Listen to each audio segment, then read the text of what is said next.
Hola, ¿cómo están mis estimados estudiantes de tercero bachillerato? Les saluda Miss Erika. Bienvenidos a su clase virtual asincrónica de física correspondiente a la semana del 22 al 26 de junio de 2020 con el tema electrostática. Entonces, en este momento sí es necesario que tengan a la mano sus fichas pedagógicas porque vamos a empezar a realizar las actividades que ustedes tienen que elaborar en esta ficha. ¿Ok? Entonces, la primera actividad nos pide que hagamos el análisis y la comprensión lectora de un ensayo. De este ensayo he sacado los puntos más importantes, puesto que se nos dice pocos procesos naturales liberan tanta cantidad de energía en una fracción de segundo como un relámpago. Entonces, quizás ninguno de nosotros ha experimentado qué es sentir un relámpago. Sin embargo, quizás te sorprenda saber que casi has tenido una experiencia similar, por lo menos desde el punto de vista de la física. ¿Alguna vez has caminado en un cuarto alfombrado y luego has recibido una pequeña descarga al tratar de tocar una perilla metálica?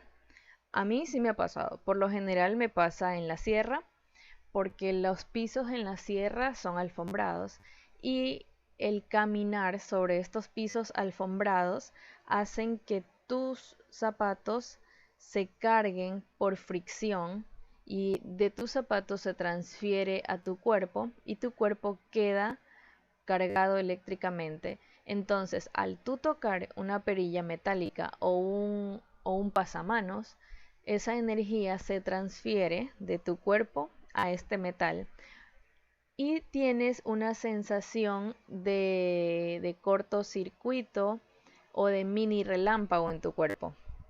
Otro de los ejemplos es cuando alguna vez hemos ido a los centros comerciales y al tocar un pasamanos metálico recibimos una descarga eléctrica. También me ha pasado. Entonces, aunque esta escala es diferente, los procesos físicos implicados son los mismos que se prestan en el hecho de ser alcanzado por un relámpago. Digamos que se trata de un mini relámpago. Entonces, a continuación vamos a analizar qué es la electricidad. Es el estudio de la interacción entre cuerpos eléctricamente cargados. A cualquier cuerpo que esté eléctricamente cargado, al igual que la masa, la carga eléctrica es una propiedad fundamental de la materia. La carga eléctrica está asociada con partículas que constituyen el átomo, el electrón y el protón. Los electrones se consideran como partículas en órbita alrededor de un núcleo que contiene la mayoría de la masa del átomo en forma de protones y partículas eléctricamente neutras llamadas neutrones. Entonces, de esta manera, la carga eléctrica está asociada a estas pequeñas partículas del átomo, cuáles eran el electrón y el protón. Entonces, este modelo simplificado de átomos llamado modelo del sistema solar, que es como el que observan en esta animación, por ejemplo, si observas una de estas figuras, tenemos en el literal A el átomo de hidrógeno, y en el literal B tenemos el átomo de berilio. Se considera que los electrones con carga negativa orbitan alrededor del núcleo. Quiere decir que los electrones viajan en todas estas órbitas que estoy señalando. Como vemos aquí en la animación, las órbitas serían las líneas color verde y los electrones serían esas esferas color morado que se ve que están orbitando alrededor. Entonces esos serían los electrones. En forma análoga como los planetas giran alrededor del Sol, la fuerza que mantiene a los electrones en órbita alrededor del núcleo es la fuerza eléctrica. Entonces, en esta animación observamos las órbitas, observamos los electrones que rodean, los electrones que son color morado y rodean a nuestro núcleo. ¿Y quiénes están en el núcleo? Pues los neutrones y los protones. ¿Ok? ¿Qué sucede después? Las direcciones de las fuerzas eléctricas cuando las cargas interactúan entre sí están dadas por el simple principio o el siguiente principio llamado ley de las cargas o ley de la carga-fuerza, en donde se establece que cargas iguales se repelen y cargas diferentes se atraen. Entonces, la carga eléctrica existe en dos tipos, distinguidas por una nominación positiva y negativa.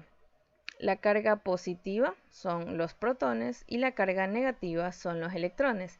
Quiere decir que los electrones se repelen entre sí. Si tengo un electrón más un electrón, no se van a atraer, se van a repeler entre sí. Y dos protones también se repelen entre sí. Caso contrario, cuando tengo un protón y un electrón, se atraen. Cuando dos partículas se atraen, esta fuerza eléctrica se llama fuerza de atracción. Cuando dos partículas se repelen, esta fuerza eléctrica se denomina fuerza de repulsión. La carga de un electrón y un protón son iguales en magnitud, pero contrarias en signo. Como pueden observar aquí, tenemos partícula, electrón. La carga eléctrica es equivalente a menos 1.6 por 10 a la menos 19 coulombs y el protón tiene una carga de más 1.6 por 10 a la 19 coulombs. Y obviamente el neutrón tiene una carga de 0 porque es una carga eléctrica neutra. Ok, entonces en la siguiente actividad tienen que llenar el siguiente crucigrama respondiendo a las interrogantes que se encuentran debajo de este. Una de las interrogantes que se encuentran, por ejemplo en el número 3 dice, su carga es neutra. Si hablamos de una carga neutra, y voy a llenarles o ayudarles con esta respuesta, yo sé que está fácil, pero es la forma en cómo tienen que llenar su actividad. Si es una carga neutra, estamos hablando de un neutrón. Entonces, de esa manera ustedes van a tener que llenar todas las preguntas que tienen debajo de este crucigrama. La siguiente actividad. Experimenta en casa si cuentas con los materiales. Intenta realizar uno de los siguientes experimentos y comenta qué crees que sucedió en el fenómeno observado. Tenemos aquí 4 experimentos. Ustedes pueden elegir cualquiera de ellos y solamente realizarán uno en casa. Con este van a observar qué fue lo que sucedió, si las cargas se atraen, si se repelen, cómo cargaron sus materiales. Y para eso en la ficha pedagógica yo he adjuntado un link en donde pueden, y si tienen la posibilidad, pueden revisarlo para ver cómo ensamblar su práctica experimental. ¿Ok? Entonces, debajo de estas 4 aseveraciones, ustedes tienen una pregunta. ¿Qué experimento realizaste en casa y qué crees que sucedió con estos materiales? Comenta tu experiencia. Entonces, esperando que ustedes puedan realizar cualquiera de las 4 experiencias, van a hacerlas y luego me van a comentar qué fue lo que pasó y qué creen que hizo que su cuerpo y su fenómeno y sus objetos se comporten de la siguiente manera. ¿Ok? Entonces, de esa manera vamos a pasar a la siguiente sesión. La siguiente sesión tiene como tema conductores, semiconductores y aislantes. Y es la ficha del día miércoles 24 de junio. Ok, entonces a continuación vamos a analizar lo siguiente. Lo que distingue a estos amplios grupos de sustancias es su capacidad para conducir o transmitir cargas eléctricas. Algunos materiales, particularmente los metales, son buenos conductores de carga eléctrica. Otros, como el vidrio y el caucho, o la mayoría de plásticos, son aislantes o malos conductores eléctricos. También existe una clase de materiales intermedios llamados semiconductores. Estos semiconductores o materiales intermedios no siempre son materiales, no siempre son considerados tan semiconductores o tan intermedios, ya que si hay libros o textos que tienen una denominación muy drástica, quiere decir o conducen o no conducen carga eléctrica. Entonces no hay puntos intermedios. Sin embargo, ustedes aquí tienen una pequeña clasificación y ejemplos En lo que son conductores tenemos la plata, el cobre, el aluminio, el hierro, el mercurio, el carbón. Como semiconductores están el germanio y el silicio, que son aquellos que se utilizan para la construcción y elaboración de transistores y chips de computadores. Ok, y como aislantes tenemos como ejemplos la madera, el vidrio y el caucho. De esta manera, entonces la existencia de estos dos tipos de carga eléctrica hacen que antes de aprender a ver cómo se hace esto, veamos la distinción entre conductores y aislantes eléctricos. Lo que distingue a estos amplios grupos es su manera de conducir o transmitir cargas eléctricas.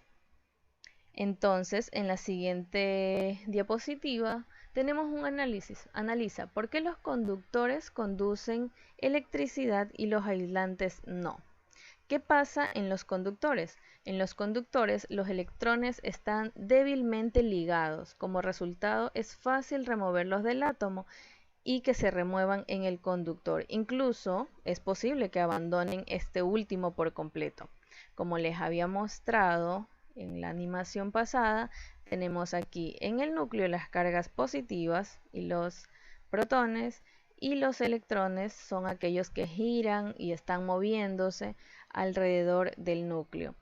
¿Qué pasa en los conductores? Estos electrones que se encuentran agitándose alrededor del núcleo están débilmente ligados. Entonces es muy fácil remover estos electrones. Entonces, como es muy fácil removerlos e incluso hasta hacer que abandonen el átomo, es lo que hace que estos conductores tengan esa gran facilidad para conducir electricidad. Ahora, por otro lado, sin embargo, en los aislantes, ¿qué sucede? Los electrones están ligados tan fuertemente que es difícil removerlos de sus átomos. Así la carga no se mueve con facilidad, ni se puede mover fácilmente de un aislante. Lo contrario a los conductores, estos átomos que ustedes ven que se están moviendo muy fácilmente, están en un movimiento lento y están fuertemente ligados. Es decir, que si yo quisiera ir con un objeto cargado a querer retirar electrones de este átomo, en un aislante va a tener mucha más dificultad que en un conductor. Ok, entonces después de esta breve introducción y de todas las actividades de comprensión lectora que ustedes han hecho, pueden responder la siguiente pregunta. Ahora que ya conoces a los conductores, los aislantes y los semiconductores, argumenta por qué crees que cuando vamos a enchufar un artefacto que genera cortocircuito en el interruptor, se recomienda usar calzado. ¿Por qué creen que se recomienda usar calzado para hacer este tipo de conexiones? ¿Será que el calzado tiene algún tipo de material que permite, que no permite que se genere una descarga eléctrica? Bueno, pues si ustedes conocen de estos tipos de materiales y a qué tipos de materiales pertenecen, coméntenlo aquí en su ficha pedagógica en las líneas que tienen disponibles. Ok, entonces la siguiente actividad dice, marca con una X según corresponda al tipo de material en la siguiente tabla. Tienen el latón, el algodón, el vidrio, el agua, bronce, papel y cuerpo humano. Ok, entonces ustedes van a tener que marcar con una X si el latón es un conductor o un aislante. Si el algodón es un conductor o un aislante, deben marcar uno de los dos casilleros, no pueden marcar ambos. Ahora vamos a hacer el análisis de estos procesos que generan carga eléctrica. Ustedes ya saben qué es la carga eléctrica positiva y qué es la carga eléctrica negativa. Pero ¿cómo son estos procesos que generan carga electrostática? Tenemos tres procesos importantes: la carga por fricción, la carga por conducción y la carga por inducción. De hecho, en las prácticas experimentales que debieron haber analizado o realizado en la sesión anterior, ustedes realizaron carga por fricción, conducción o inducción. Tuvieron que haber cargado sus elementos con alguno de estos tres procesos para generar carga electrostática. Entonces, ¿Qué significa que un cuerpo se cargue por fricción? Este proceso de carga por fricción, al frotar ciertos materiales con tela o piel, resultan cargados eléctricamente mediante una transferencia de carga. La transferencia de carga se debe al contacto entre los materiales y la cantidad de carga transferida depende de cómo podría esperarse, de la naturaleza de los materiales implicados. Al hablar de carga por fricción, estamos hablando de que vamos a frotar materiales con el objetivo de cargar a uno de ellos. La carga por conducción. Conducción se refiere al flujo de carga durante un corto periodo en que los electrones son transferidos. Quiere decir que las cargas se transfieren por un pequeño contacto entre los cuerpos. Entonces, yo tengo un objeto que está neutro, tiene carga positiva y negativa, y vengo con un objeto que tiene carga negativa. Como yo a mi objeto, vamos a denominarlo objeto A, que está neutro, cuando está neutro no quiere decir que no tiene carga, sino que tiene el número de cargas positivas es igual al número de cargas negativas. Entonces yo tengo mi objeto neutro y acerco un objeto cargado negativamente. Quiere decir que tiene exceso de carga negativa. ¿Qué es la carga por conducción? Darle un toque al objeto A con el objeto B para que se carguen de manera negativa. ¿Ok? Entonces el tercer proceso se denomina carga por inducción. Cargar un objeto por inducción es cargarlo por conducción, pero retirar el objeto con el que se indujo la carga de tal manera que no tienen forma de regresar porque ha desaparecido el camino por completo para ello. Entonces, ¿qué significa cargar por inducción? Quiere decir que este objeto A, que yo lo tengo neutro con el mismo número de protones y electrones y es neutro, yo le acerco una varilla que está cargada negativamente, entonces yo la acerco, esto se llama conducción, darle ese tope, estoy cargándolo por conducción. Pero ¿qué pasa? Que este objeto neutro que yo tenía y ahora lo estoy cargando de forma negativa, voy a retirar mi varilla y este objeto se va a quedar cargado negativamente y se va a quedar así cargado hasta que yo decida descargarlo. ¿Por qué? Porque la varilla ha desaparecido como camino de transmisión. Entonces es la única forma de que aparezca o desaparezca carga de este cuerpo. ¿Ok? Entonces, una vez que hemos analizado qué es la carga por fricción, qué es la carga por conducción y qué es la carga por inducción, tienen la siguiente actividad. Recuerda la práctica experimental de la ficha anterior y responde: ¿qué tipo de procedimiento usaste para cargar tus elementos? Si frotaste alguna varilla, si tal vez frotaste con alguna tela un globo, si tal vez realizaste el experimento de la burbuja.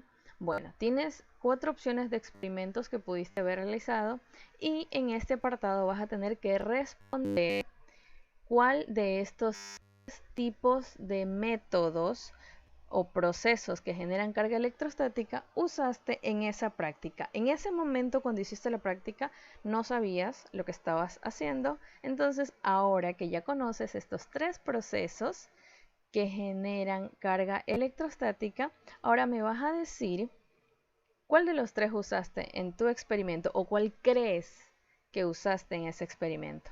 ¿Ok? Entonces, eso es todo por hoy. Nos vemos en la clase de la siguiente semana. Pueden dejarme en los comentarios si tienen alguna duda o alguna sugerencia para las clases futuras. Me despido, eso es todo por esta semana.